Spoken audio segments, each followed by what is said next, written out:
அல்லேலூயா. வாசிக்கலாம். யோவான் 20வது அதிகாரம்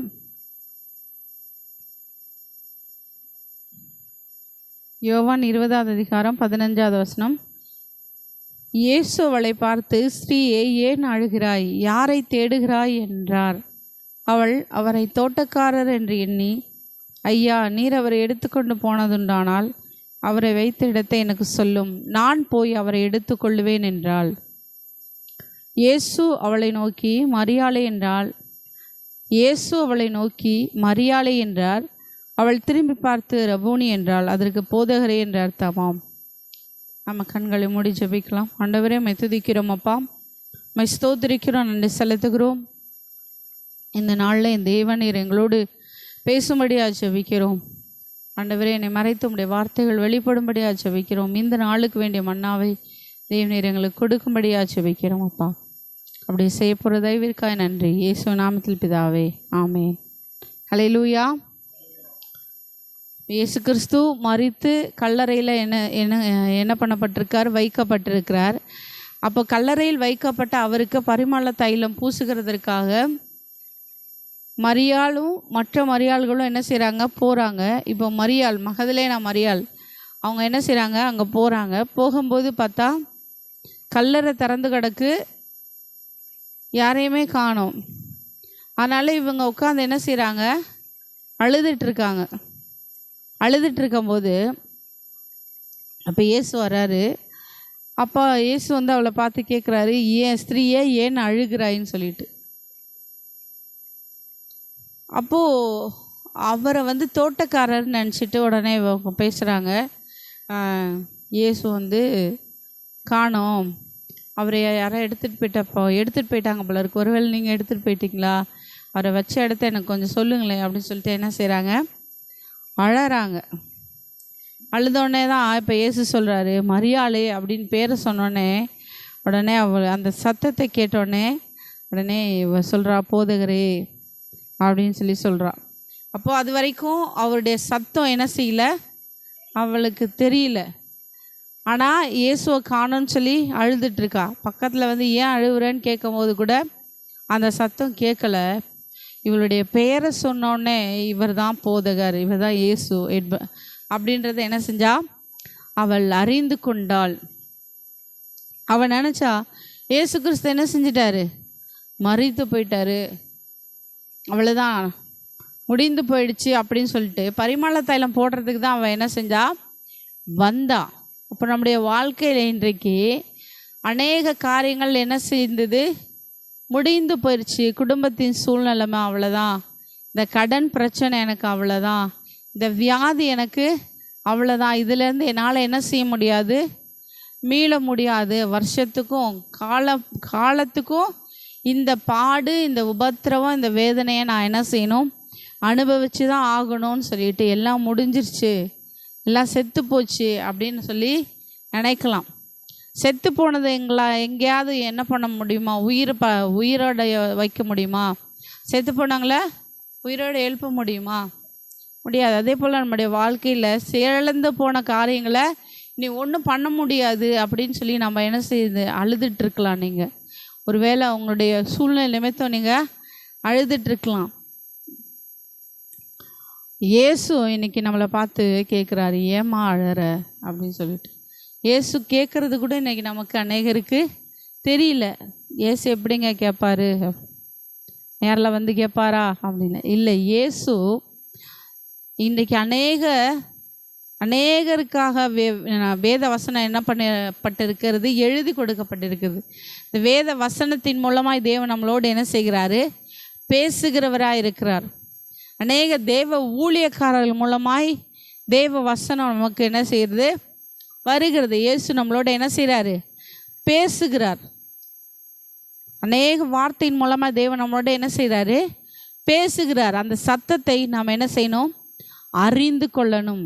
இது யார் நம்மக்கிட்ட பேசுகிறாங்க? அவளுக்கு தெரியல. ஏன் அழுகிற அப்படின்னு சொல்லி இயேசு கேட்கும்போது அவளுக்கு தெரியல யார் பேசுகிறான்னு. தோட்டக்காரன்னு நினச்சி அவள் பேசிகிட்டு இருக்கா. இப்போ இயேசு பேசுகிறதற்கும் மற்றவர்கள் பேசுகிறதற்கும் உள்ள அந்த வித்தியாசத்தை நாம் என்ன செய்யணும்?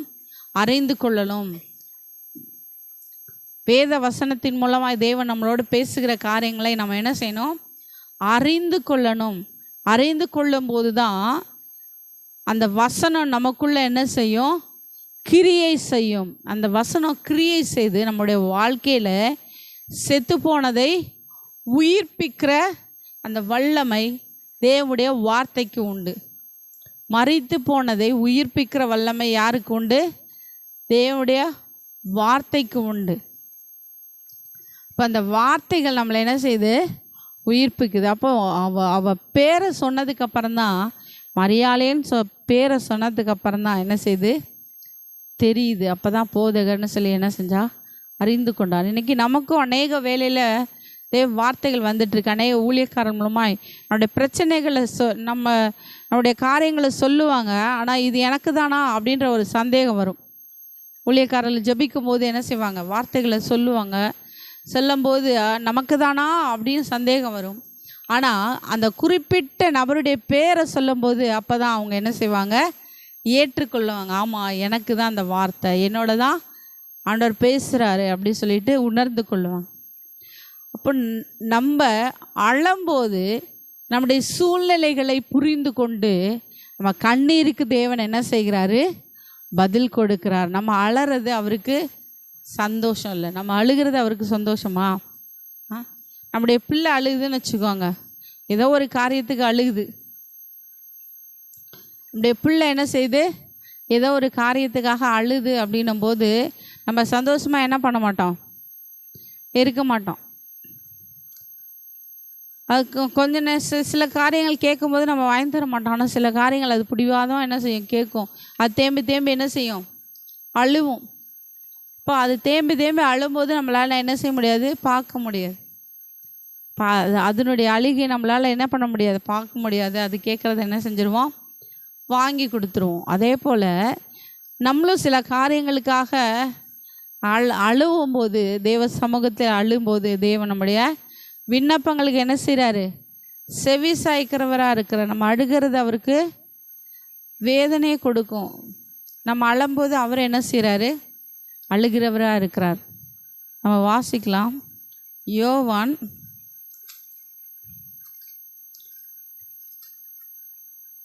11வது அதிகாரம்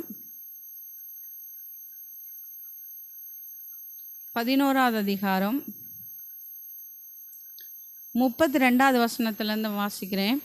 இயேசு இருந்த இடத்தில் மரியாள் வந்து அவரை கண்டவுடனே அவர் பாதத்தில் விழுந்து, ஆண்டவரே, நீர் இங்கே இருந்தீரானால் என் சகோதரன் மரிக்க மாட்டான் என்றாள். அவள் அழுகிறதையும் அவளோடு கூட வந்த யூதர்கள் அழுகிறதையும் இயேசு கண்டபோது ஆவிலே கலங்கி துயரமடைந்து, அவனை எங்கே வைத்தீர்கள் என்றார். ஆண்டவரே, வந்து பாரும் என்றார்கள். இயேசு கண்ணீர் விட்டார். இது என்ன சம்பவம் அப்படின்னா, இயேசுவுக்கு பிரியமான ஒரு ஃபேமிலி, இயேசுவுக்கு பிரியமான ஒரு ஃபேமிலி. அந்த ஃபேமிலியில் 2 சகோதரிகள், ஒரு சகோதரன். இயேசு இந்த பெத்தானியாவுக்கு வரும்போதெல்லாம் இவங்களுடைய வீட்டில் தங்கும்படி அந்த மூத்த சகோதரி மார்த்தாள் வருந்தி கூப்பிடுவாங்க. என்ன செய்வாங்க? வருந்தி கூப்பிட்டு அவங்கள அந்த அளவுக்கு இயேசுவை கனம் பண்ணுவாங்க. அப்போ இயேசுவுக்கு பிடிச்சமான ஒரு ஃபேமிலி. இப்போது இவங்க செய்தி அனுப்புகிறாங்க இயேசுவுக்கு, லாசர் என்ன செய்கிறாரு? வியாதியாக இருக்கிறாரு, நீங்கள் வந்து என்ன செய்யுங்க? சுகப்படுத்துங்கன்னு சொல்லிட்டு அனுப்புகிறாங்க. வியாதியாக இருக்கிறாரு, உன்னுடைய சிநேகிதன் என்ன செய்கிறாரு? வியாதியாக இருக்கிறான்னு சொல்லி, அந்த வியாதி வந்து மரணத்துக்கு ஏதுவான வியாதியாக இருக்குன்னு சொல்லிட்டு அவங்க என்ன செய்கிறாங்க? அனுப்பி விடுறாங்க. ஆனால் இந்த செய்தியை கேள்விப்பட்டு இயேசு திரும்ப தாம் இருந்த ஊர்லேயே என்ன செய்கிறாரு? 2 நாள் எக்ஸ்ட்ரா தங்குறார். தான் இருந்த ஊர்லேயே 2 நாள் எக்ஸ்ட்ரா தங்கியே இருக்கார். அப்போ அவர் சொல்கிற வார்த்தை என்ன? இயேசு அதை கேட்டபொழுது, இந்த வியாதி மரணத்துக்கு ஏதுவாயிராமல் தேவனுடைய மகிமை விளங்குவதற்கு ஏதுவாக இருக்கிறது, தேவனுடைய குமாரனும் அதனால் மகிமைப்படுவார் அப்படின்னு சொல்லி சொல்கிறார். இப்போ 2 நாள் அங்கே தங்கி இருந்துட்டு அப்போ திரும்ப வரார். அவர் வரும்போது இப்போது லாசரு மரிச்சு போயிட்டார். இயேசு இவங்க ஊருக்கு வரும்போது லாசரு என்ன செஞ்சிட்டாரு? மரிச்சு 4 நாள் ஆயிடுச்சு. 4 நாள் ஆகி அதுக்கப்புறம் இயேசு இந்த ஊருக்கு என்ன செய்கிறாரு, வராரு. ஊருக்குள்ளே என்ட்ரன்ஸ் ஆனார் அப்படின்னு தெரிஞ்சோடனே எப்போயும் கூப்பிட்ற மார்த்தாள் தான் முன்னாடி என்ன செய்கிறாங்க, ஓடி போகிறாங்க. பாருங்கள் 20வது வசனம். இயேசு வருகிறார் என்று மார்த்தாள் கேள்விப்பட்ட போது அவருக்கு எதிர்கொண்டு போனால், மரியாளோ வீட்டிலே உட்கார்ந்திருந்தாள். இப்போ மார்த்தாள் முதல்ல போய் இயேசுவை பார்க்கும்போது, ஆண்டவரே நீங்கள் இருந்திருந்தீங்கன்னா எங்கள் சகோதரர் என்ன செஞ்சுருக்க மாட்டார், மறிச்சிருக்க மாட்டார் அப்படின்னு சொல்லி அவங்க வந்து இயேசுக்கிட்ட சொல்லிகிட்டு இருக்காங்க. உடனே இயேசு சொல்கிறாரு, உன் சகோதரன் என்ன செய்ய மாட்டான், மறிக்க மாட்டான், உயிர் தெழுந்திருப்பான்னு சொல்லுவாங்க. சொன்னோடனே இவங்க நினச்சிக்கிட்டு இருக்காங்க. அதுக்கு மார்த்தாள் சொல்கிறாங்க, உயிர்த்தெழுதல் நடக்கும் கடைசி நாள், அதாவது உங்களுடைய வருகையில் அவன் என்ன செய்வான், அவனை வந்து உயிர்த்தெழுந்திருப்பான்னு சொல்லி நான் நம்புகிறேன் அப்படின்னு அவங்க சொல்கிறாங்க. அதுக்கு இயேசு சொல்கிறாரு, நானே உயிர்த்தெழுதலும் ஜீவனுமாக இருக்கிறேன், என்னை விசுவாசிக்கிறவன் மரித்தாலும் பிழைப்பான். இப்போ இவர் சொல்கிறாரு, நான் தான் உயிர்த்தெழுதல், நான் தான் ஜீவன். அப்போ என்னை விசுவாசிச்சின்னா மரித்தாலும், லாசர் மரித்தாலும் பிழைப்பான் அப்படின்ற அந்த மீனிங்கில் அவர் சொல்கிறாரு. உயிரோடு இருந்து என்னை விசுவாசிக்கிறவன் எவனும் என்றென்றைக்கும் மறியாமலும் இருப்பான், இதை விசுவாசிக்கிறாயான்னு சொல்லி கேட்குறாரு. அதற்கு அவள், ஆமாம் ஆண்டவரே, நீர் உலகத்தில் வருகிறவரான தேவகுமாரனாகிய கிறிஸ்து என்று நான் விசுவாசிக்கிறேன்னு சொன்னான். சொல்லிவிட்டு இப்போது தன்னுடைய சகோதரிக்கிட்ட போய் சொல்கிறா, இயேசு வந்திருக்காருன்னு சொன்னோடனே இப்போ என்ன செய்கிறாங்க, போகிறாங்க. போனோடனே இயேசுவின் பாதத்தில் போய் என்ன செய்கிறாங்க, விழுறாங்க. இந்த மரியாளுடைய சுபாவமே என்ன, இயேசுவின் பாதத்தில் அமர்றது. இயேசுவின் பாதத்தில் தான் இயேசு உங்கள் வீட்டுக்கு வந்தால் மரியாள் என்ன செய்வாங்க, இயேசுவோட பாதத்தில் இருப்பாங்க. மார்த்தாள் இயேசுவை சாப்பாடு போட்டு கவனிக்கணுன்ற வேலையில் மும்மரமாக இருப்பாங்க. அப்போ இங்கே இயேசு வந்தோடனே மரியாள் என்ன செய்ய, இயேசுவின் பாதத்தில் விழுந்து சொல்கிறாங்க, நீங்கள் இங்கே இருந்து என் சகோதரன் மறிச்சிருக்க மாட்டான்னு சொல்லி அழுகுறாங்க. அழுகிறத பார்த்து அங்கே உள்ள யூதர்களும் அழுகுறாங்க. இப்போ இவங்கெல்லாம் அழுகிறத பார்த்தோன்னே இயேசு மரியாள் அழுகிறத பார்த்து அவருடைய ஆவி கலங்கி இயேசு என்ன செய்தாராம், கண்ணீர் விட்டார். இயேசு என்ன செஞ்சார், கண்ணீர் விட்டார். இப்போ நம்ம அழும்போது யார் அழுவுறா, இயேசு அழுகுறாரு. சில வேளைகளில் நம்ம அழுகுறது மற்றவங்களுக்கு பிடிக்காது. நம்ம அழுகிறது மற்றவங்களுக்கு என்ன செய்யாது, பிடிக்காது. என்ன எப்போ பார்த்தாலும் என்ன செஞ்சிட்ருக்க, அழுதுகிட்டே இருக்குன்னு சொல்லிட்டு. சில பேருடைய பிரச்சனை நிமித்தம் அவங்களால என்ன பண்ண முடியாது, கண்ட்ரோல் பண்ண முடியாத அழுக வரும். சில உபத்திரவத்தின் நிமித்தம் அழுக வரும். இப்போ இவளுக்கு என்ன உபத்திரவம், தன்னுடைய சகோதரன் என்ன செஞ்சிட்டான், மரித்து போயிட்டான். அப்போது தன்னுடைய சகோதரன் மரித்து போனதை அவளால் தாங்க முடியல, அதனால் அழுகுறா. ஆனால் இயேசு அவள் அழுகிறத பார்த்தோன்னே இயேசு என்ன செய்தார், கண்ணீர் விட்டார். அப்போ நம்ம அழும்போது மனுஷர்கள் சில பேர் நம்ம துக்க வீட்டுக்கு போனோன்னா அவங்க சொல்லி அழுகிறத பார்க்கும்போது நமக்கும் என்ன வந்துடும், அழுக வந்துடும், அழுவோம்.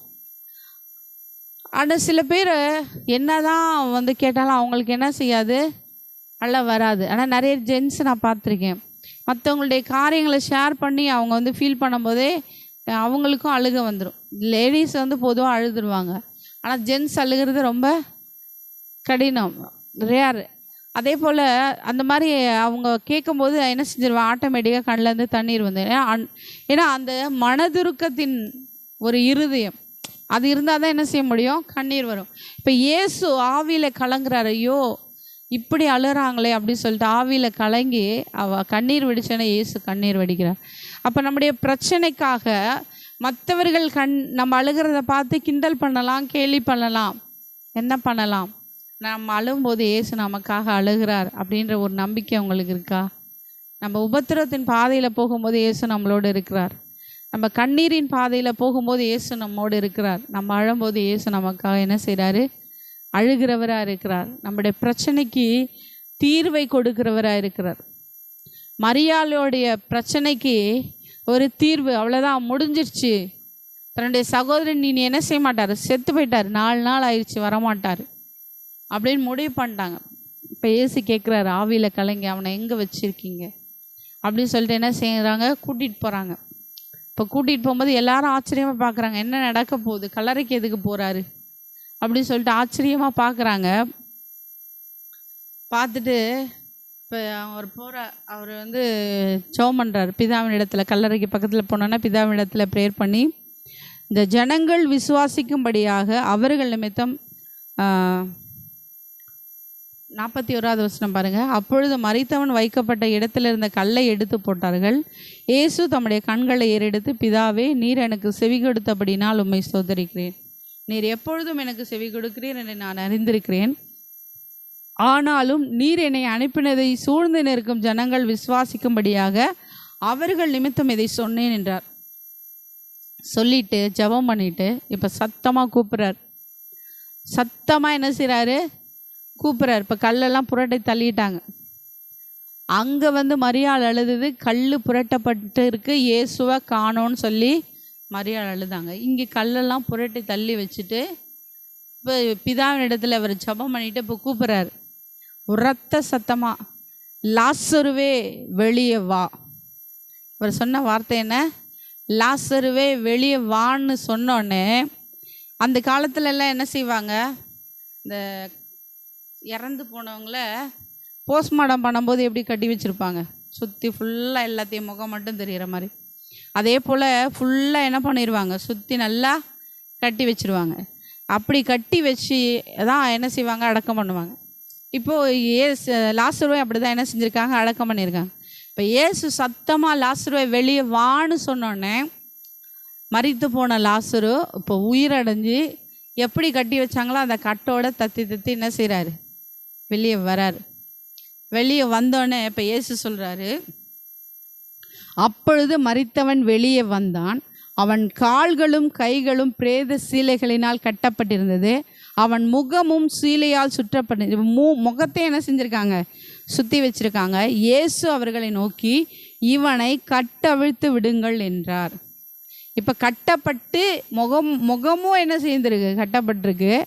ஆனால் அவன் என்ன செஞ்சிட்டான், வெளியே வரான். வந்தோடனே அவனுக்கிட்ட இருந்த அந்த கட்டை என்ன செய்யுங்க, அவிழ்த்து விடுங்கள் அப்படின்னு சொல்லி சொன்னோடனே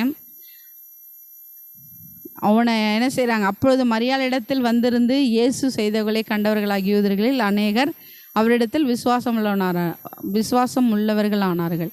இப்போ வந்தோடனே என்ன செஞ்சுட்டாங்க, கட்டை எல்லாரும் சேர்ந்து கட்டை அவிழ்த்து விட்டாங்க. சுற்றி நின்னவங்களாம் பார்க்குறாங்க, என்னையா செத்து போனவன் வந்துட்டானேன்னு சொல்லிட்டு எல்லாரும் ஆச்சரியப்பட்டு இப்போ இயேசு மேலே அவங்க என்ன செஞ்சாங்களாம், விசுவாசம் வைத்தார்கள். மரித்தவன் உயிரோட வர முடியுமா? முடியாது. மரித்தவன் உயிரோட வர முடியாது. ஆனால் ஏதோ மரித்து 4 நாள், ஒரு நாள் ஆனாலே பேட் ஸ்மெல் வந்துடும். எல்லாரும் செத்தோடனே என்ன சொல்லுவாங்க, எப்போ பாடியை எடுப்பீங்கன்னு சொல்லிட்டு. வீட்டில் வச்சுருந்தா என்ன வந்துருக்கும், கெட்ட வாடை வந்துடும். இப்போ 4 நாள் ஆன அந்த சரீரத்துலேருந்து கெட்ட வாடை வரல. இயேசு என்ன செஞ்சிட்டாரு, உயிரோடு எழுப்பிட்டார்.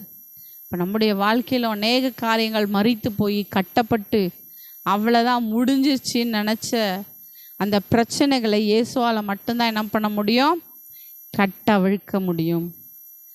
கட்டப்பட்டிருக்க சூழ்நிலையை இயேசுவால் மட்டும்தான் என்ன பண்ண முடியும், கட்டவிழ்க்க முடியும். மரித்து போனதை உயிர்ப்பிக்க அவரால் தான் முடியும்.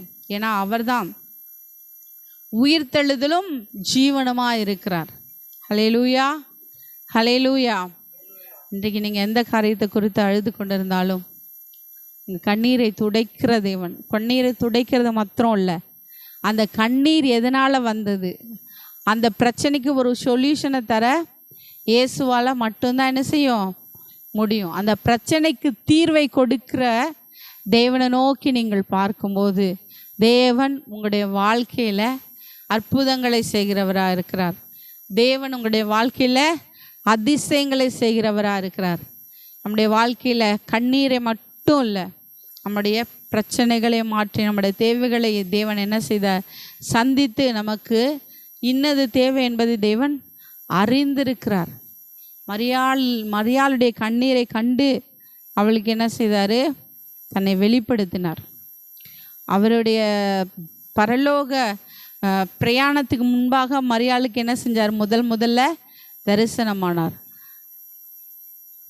இந்த மரியாளுடைய சகோதர தேவன் உயிரோடு எழுப்பினார். மரியாளுடைய கண்ணீரை கண்டு, அந்த மரியாளுடைய கண்ணீரை கண்டு தரிசனமானார். இந்த மரியாளுடைய கண்ணீரை கண்டு மரித்து போன சகோதரனை உயிரோடு எழுப்பினார். இன்றைக்கு உங்களுடைய கண்ணீருக்கும் தேவன் என்ன செய்கிறாரு? பதில் கொடுக்கிறவராக இருக்கிறார். நம்ம அந்தரங்கத்தில் வடிக்கிற கண்ணீர், பாத்ரூமில் வடிக்கிற கண்ணீர், யாருக்கும் தெரியாமல் நம்ம வடிக்கிற ஒவ்வொரு கண்ணீருக்கும் தேவன் என்ன செய்கிறாரு? பதில் கொடுக்குறார். நம்முடைய கண்ணீரையெல்லாம் கணக்கில் வச்சுருக்கார். நம்முடைய கண்ணீரையெல்லாம் எங்கே வச்சுருக்காரு? கணக்கில் வச்சுருக்காரு. அந்த கண்ணீருக்கு ஏற்ற பலனை தேவன் கொடுக்கிறவராக இருக்கிறார். நம்ம உண்மையாக உத்தமமாக நம்முடைய வழி செம்மையாக இருந்தால், நம்முடைய பாதைகள் செம்மையாக இருந்தால், நம்மளுடைய வாழ்க்கை கர்த்தருக்கு பிரியமாக இருக்கும்போது நமக்கு வேண்டிய எல்லாவற்றையும் தேவன் கொடுக்கிறவராக இருக்கிறார். ஹல்லேலூயா, ஹல்லேலூயா. அப்படியே கண்களை மூடி நம்ம ஜெபிக்கலாம். ஆண்டவரே, உம்மை துதிக்கிறோம் அப்பா, உம்மை ஸ்தோத்திரிக்கிறோம். ஆண்டவரே ஸ்தோத்திரம். மரியாளை பார்த்து ஏன் அழுகிறாய்ன்னு கேட்ட தேவன். அப்பா ஸ்தோத்திரம். இந்த மரியாளுக்கு உம்மை வெளிப்படுத்தினீங்களே. இந்த மரியாள் அழுத போது அவளோடு கூட சேர்ந்து அழுது அவளுடைய பிரச்சனைக்கு தீர்வை என் தேவனீர் கட்டளையிட்டீரே. அப்படியாய் எங்களோடு கூட ஆண்டவரே, என் தேவனீர் எங்களுக்காக ஆண்டவரே ஸ்தோத்திரம் அப்பா அற்புதங்களை செய்கிறவராக இருக்கிறீர். எங்களுடைய பிரச்சனைகளை மாற்றுகிறவராக இருக்கிறீர். எங்களுக்காக ஆண்டவரே அழக்கூடிய நல்ல தகப்பன் இருக்கிறீர். ஆண்டவரே, உங்களுடைய பிரச்சனைகள் எல்லாவற்றையும் உங்களுடைய பாதத்தில் வைக்கிறோம். ஆண்டவரே, வைக்கிறோம் அப்பா. என் தேவனீர் பதிலை கட்டளையிடுங்க. மரித்த லாசருவை உயிரோடு எழுப்பின தேவன் என்னுடைய வாழ்க்கையில் மரித்து போய் இருக்கிற எல்லா காரியத்தையும் என் தேவனீர் ஆண்டவரே உயிர் பெற செய்யுங்க. ஆண்டவரே அப்பா, மீண்டுமா உமக்காக ஆண்டவரே செயல்பட உதவி செய்யுங்க. அப்படியே செய்ய போகிற தயவிற்காய் நன்றி. இயேசுவின் நாமத்தில் பிதாவே, ஆமென்.